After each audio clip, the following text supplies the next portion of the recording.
So one day, your daddy gives you a cup of juice. Yeah, yeah. That is when they discover there's something wrong with this small baby. Tell us your story.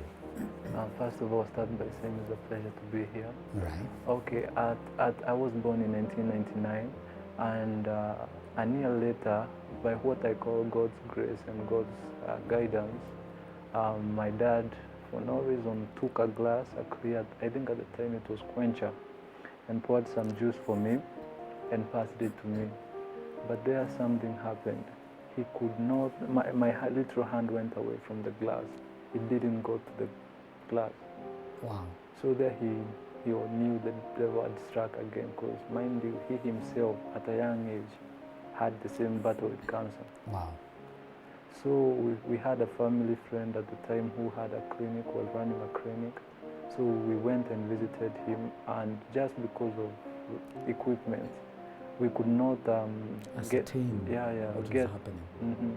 So this much he told us, that my left eye could not see at the moment. I had cancer.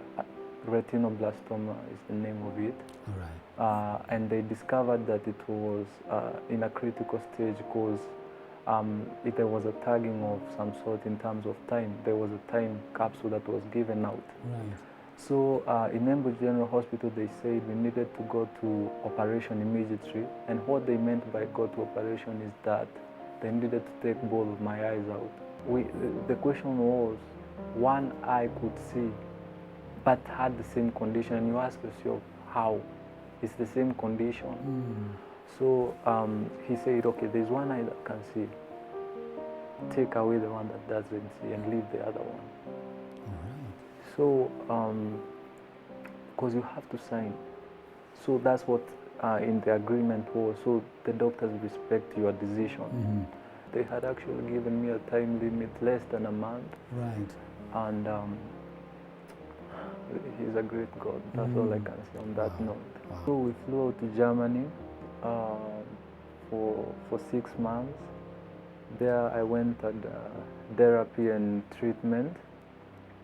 But it came after some time where they called my mom aside and told her that we have done all we could have done. We have tried. So, Joshi, so they removed one eye, right? In The Kenyatta. surgery. Yeah. Oh, that was in Kenyatta. This was in Kenya.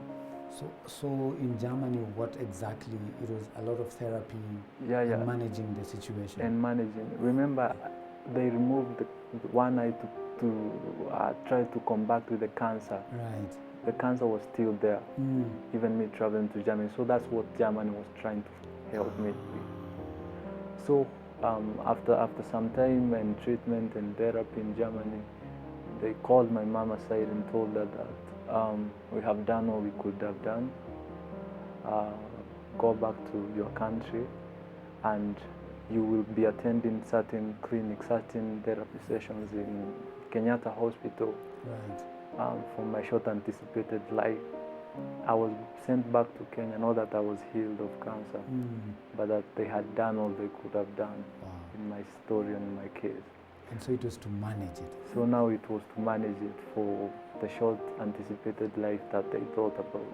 I found out that I'm here for a reason, and that reason is to bring hope and to help people to live a successful life. Wow. And in that I asked myself, how can I spread this hope in the most effective medium?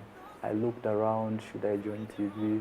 Should I do this and this? And music presented itself in that it gave me the opportunity to speak to people around the world within 3 minutes and package a certain message. Amazing. And it happens today I have packaged that message that God is bigger than cancer.